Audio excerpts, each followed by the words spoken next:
Hi everyone, in this video I'm going to show you how to connect and use Snapcamera on Discord, right? It's very easy, just make sure you follow all the steps carefully.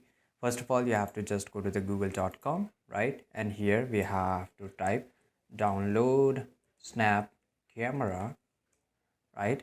Once we do it, you will get this first link of up to down, right? So just go here and you will get this option to download Snapcamera.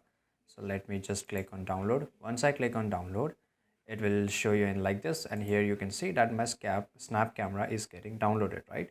I'll just close this, right? I hope you will download the snap camera. Once you download it, just go to here on the top right side corner, three lines. You have to open the settings of your phone. So we have to find the settings here. This is our settings, and after that you have to go to the privacy and security.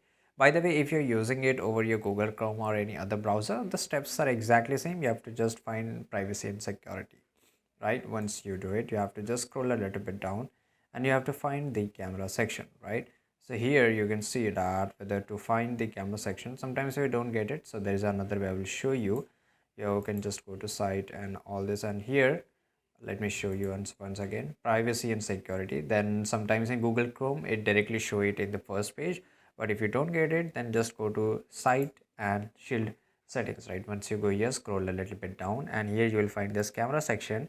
Now here on the camera section you will get this option to change the camera. Right now you can see I have two, but if you download the snap camera, right, from the link which I have shown you, you can download, and once you install it, it will give you the third option to use that, right? Once you select that camera, you can just go to the Discord, you can just connect to the any of there, right? And here you can just select you can just show your face here or by using the snap camera, right?